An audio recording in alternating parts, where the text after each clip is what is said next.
Hola amigos del Club Cuántico, muy buenas tardes. Estamos junto a Marco Corgini nuevamente desde Radio Universitaria FM, saludándolos a través de nuestro canal online también en YouTube, para llevarles un nuevo programa esta semana. ¿Qué tal, Marco? Hola Ingrid, hola queridos amigos. Así como dice Ingrid, estamos en un nuevo programa para hablar de ciencia, tecnología, arte y mucho más. Hoy vamos a hablar sobre matemáticas, pero no tanto sobre la ciencia matemática, sino más sobre matemáticos relevantes. Sobre quienes hacen matemáticas. Sí, porque hay historias bien interesantes que queremos compartir con ustedes.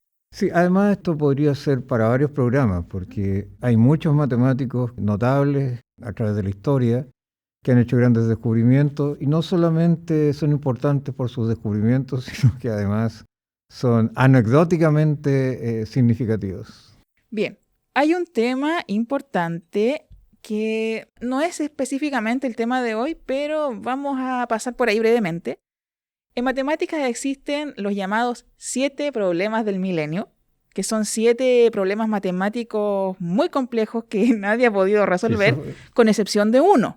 Sí, esos son la conjetura de Poincaré, que fue resuelta por Grigori Perelman. Los 7 problemas del milenio fueron postulados hace mucho tiempo y, como tú dices, están abiertos, salvo uno que es la conjetura de Poincaré, que fue demostrada hace no mucho tiempo por un matemático ruso llamado Grigori Perelman, ¿eh? Y las características de Perelman, no solamente como matemático, sino que además como persona, son realmente sorprendentes. Yo creo que vale la pena en este programa que las mencionemos. Principalmente porque si uno quiere verlo desde el punto de vista de un científico, yo diría honestamente que es el ejemplo más claro de una persona dedicada a su profesión. Uh-huh. Comencemos por él entonces. Grigori Perelman es un reconocido matemático ruso que estudió en el Instituto Steklov, igual que tú, pero no en la misma sede. Trabajaba. Sí, trabaja en el Instituto de Matemáticas Steklov. Para contextualizar un poco, el Instituto Steklov en realidad es el Instituto de Matemáticas en este momento de la Academia de Ciencias Rusa. Y tiene 2 filiales, una que es en Moscú y la otra en San Petersburgo, que antes se llamaba Leningrado. Perelman trabajaba precisamente en esa filial del instituto. A mí me tocó visitarla un par de veces, principalmente por seminarios. Es muy común, ¿no es cierto?, que ellos se visiten. Vienen representantes o vienen matemáticos importantes desde San Petersburgo a Moscú y viceversa. Ahora, Perelman es un personaje notable por muchos motivos. Uno de ellos es su personalidad. Bueno, la historia, y esto es verídico, Perelman resolvió a través de su vida como matemático varios problemas significativos que le permitieron obtener premios o ser galardonado con premios. Y la verdad lo rechazó en forma consecutiva. Eso es una de las cosas sorprendentes y lo vamos a discutir en algún momento, lo vamos a conversar acerca de los motivos que generaron principalmente ese rechazo. Entonces, a primera vista parece que es algo inusual, pero si uno indaga un poquito en la forma en que por lo menos en Rusia se hacía matemática, al menos cuando yo estuve, creo que no es tan inusual y yo diría que es hasta comprensible, efectivamente. Bueno, por sus trabajos en un problema que se llama el flujo de Ricci, él obtuvo la medalla Fields, si mal no recuerdo, que además involucraba un premio en dinero que era bastante significativo. La medalla Fields, digamos que es como el equivalente al Nobel de Matemáticas. En matemáticas no existe el premio Nobel, existe la medalla Fields, por un trabajo relevante en la disciplina. Y después hay un premio que se llama el premio Clay, que también se lo adjudicaron a Grigori Perelman por la resolución de la conjetura de Poincaré, que la voy a explicar en un segundo, y también la rechazó. Y hay argumentos interesantes. Mira, yo no sé cuán ciertas son las entrevistas que se le hicieron después, porque Perelman es muy reacio a conversar sobre su vida privada, o sea, la mantiene bastante, valga la redundancia, con un carácter personal, privado, pero como en este caso las entrevistas fueron hechas por rusos, es probable que tenga mucho de verdad. Voy a explicar un poquito el contexto de lo que demostró primero Perelman. La verdad es que hay un problema. Este fue postulado por Poincaré más o menos en el año 1904. Démonos cuenta del tiempo que transcurrió. prácticamente Aquí 100 hay que años. destacar ciertas cosas. Hay problemas matemáticos que han durado hasta milenios en resolverse. Esto tampoco es tan extraño. En este caso específico tiene que ver con lo que nosotros entendemos como geometrías riemannianas, ¿va? Por ponerle un nombre. Y si uno quisiera expresar el problema de la manera más simple, yo lo diría de la siguiente forma. Lo que se postulaba era lo siguiente. Uno puede deformar, por ejemplo, una esfera de diferentes maneras, aplastándola, retorciéndola, etcétera, y obtener otras figuras. Era una esfera de 2 dimensiones. En el caso de Poincaré era una esfera de 12 dimensiones, pero Poincaré, cuando hace la conjetura, no solamente lo demuestra para 2 dimensiones, no era solo el problema en 2 dimensiones, sino que en dimensión 3, en dimensión 4, en dimensión 5. Los matemáticos lo que hacen es generalizar lo más posible sus concepciones. Ese es el trabajo de un matemático, en el fondo, mirar desde arriba las cosas, es decir, mirar no los árboles solamente, sino que además mirar el bosque para tener una comprensión absoluta de la naturaleza de los objetos que estudia. Bueno, en este caso estamos hablando, por ejemplo, voy a hablar de R3, o sea, del espacio en donde nosotros vivimos. Entonces tú puedes deformar una esfera de muchas maneras, aplastándola, suponiendo que es maleable y dúctil, y transformarla en otros objetos. Esta manera de alterar la esfera es bien singular porque se trata de transformaciones, así se llaman, de tipo suave, de tipo continuas, suaves, no con rasgaduras, etc. Entonces, prácticamente todas esas figuras que se obtienen son topológicas, se dice que son topológicamente equivalentes a la esfera. La conjetura dice que todos estos objetos que no son rasgaduras y que no tienen orificios que se llaman esenciales, son todas equivalentes a la esfera. En el fondo, son topológicamente equivalentes y por lo tanto lo que existe en realidad es la esfera. El matemático no hace mucha diferencia entre esas distorsiones y la esfera misma. Ese era el problema que no pudo ser resuelto en el caso de 3 dimensiones hasta la llegada de Grigori Perelman. ¿A qué te refieres con topológico? Eso es un término matemático, ¿eh? La topología, la estructura geométrica del objeto.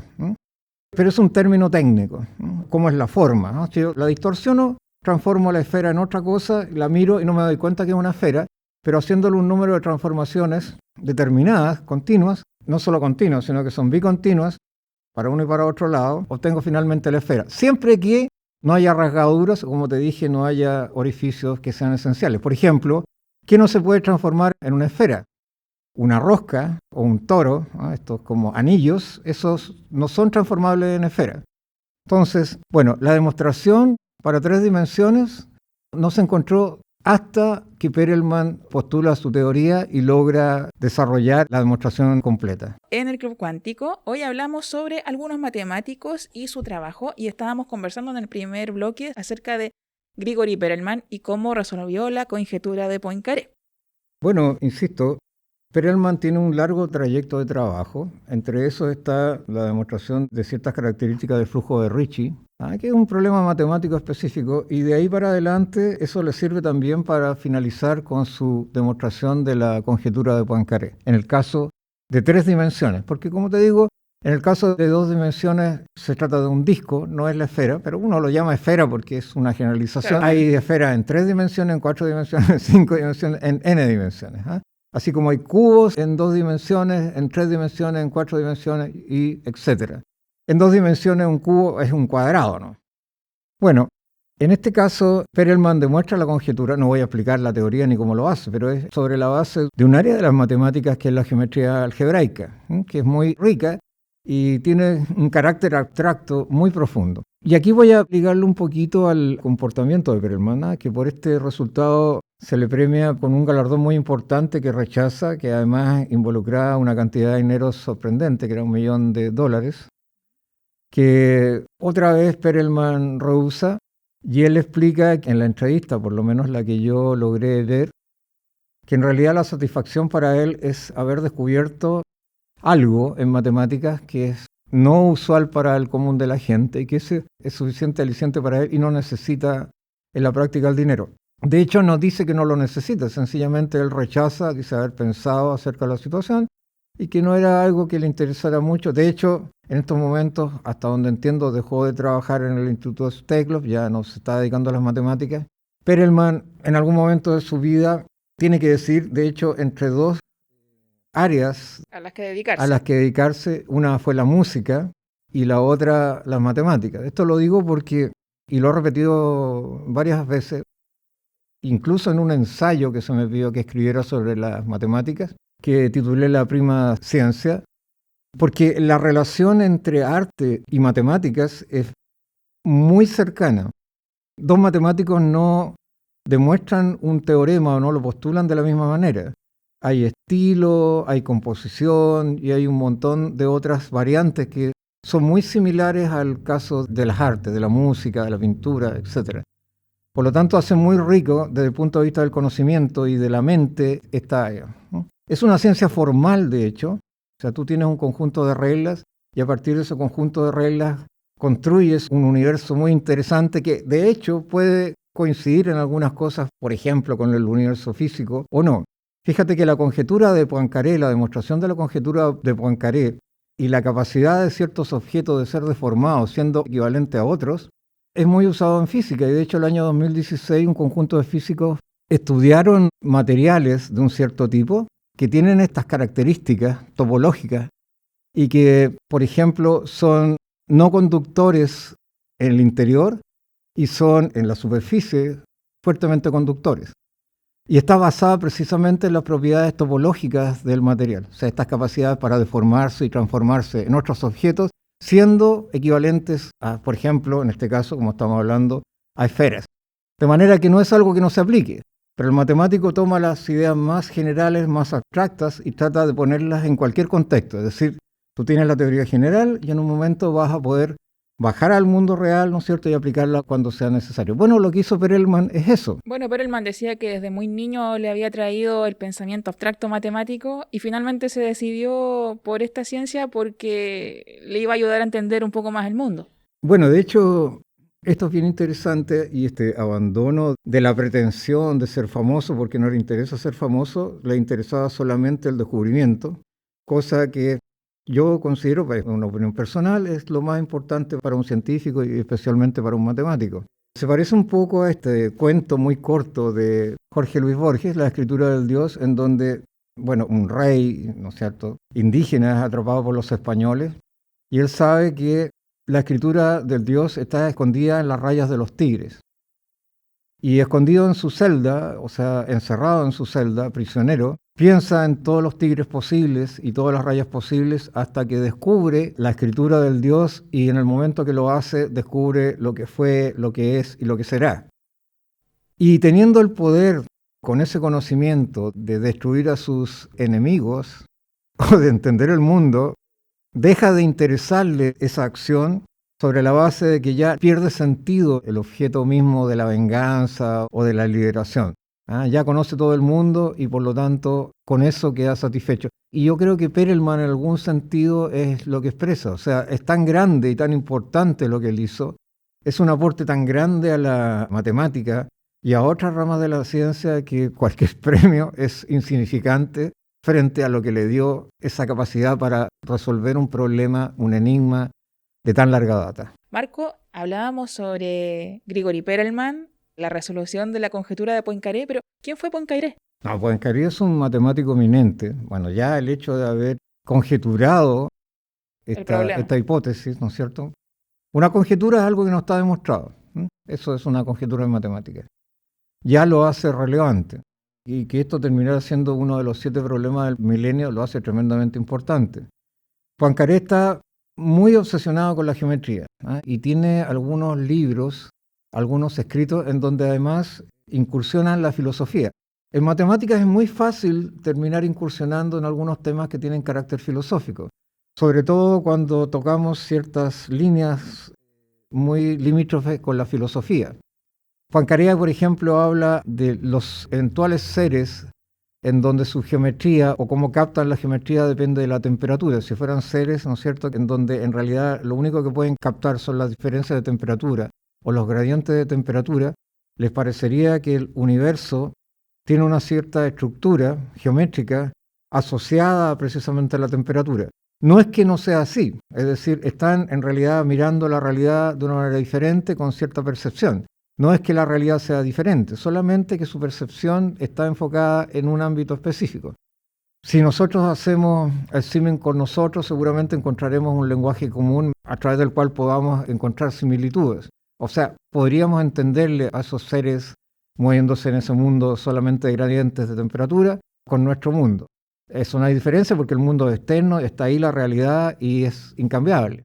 Y nosotros nos estamos relacionando, interaccionando con ella. Pero Poincaré hizo mucho énfasis en esta cuestión de las geometrías y precisamente uno de sus problemas, este mismo que te acabo de mencionar, tiene que ver con esta percepción geométrica que nos deja para la historia, ¿sí? Para demostrar cosas todavía mucho más interesantes que eso. Ujú.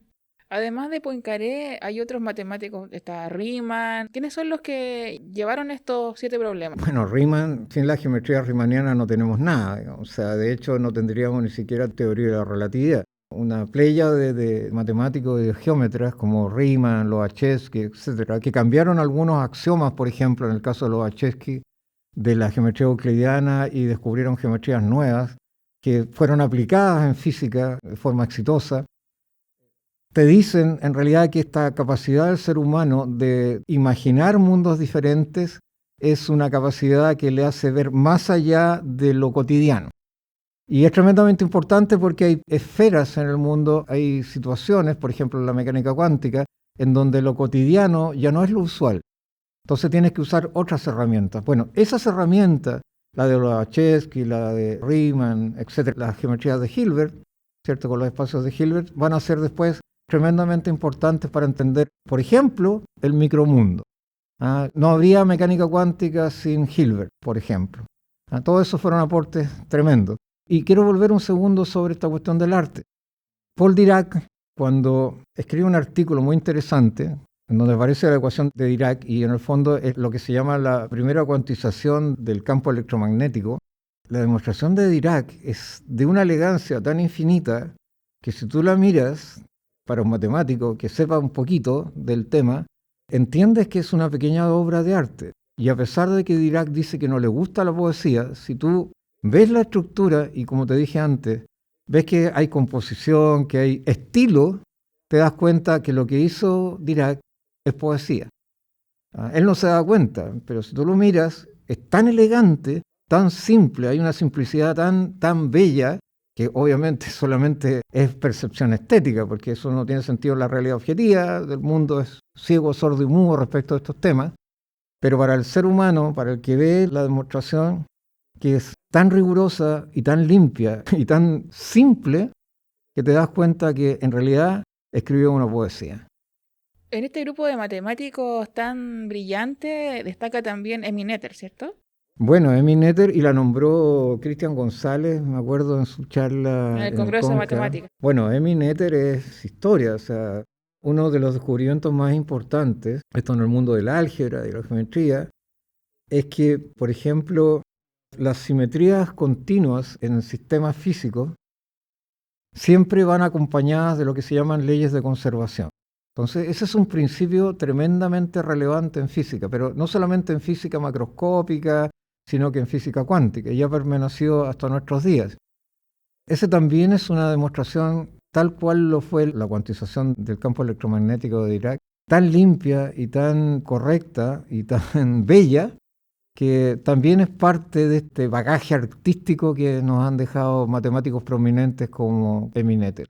A todos estos matemáticos o matemáticas han aportado no solamente a conceptos abstractos, sino que además han permitido el desarrollo de otras ciencias en forma inimaginable. Es como, insisto, el indígena escondido mirando, tratando de descubrir en las rayas del tigre los pensamientos del Dios, de su Dios, y los descubre.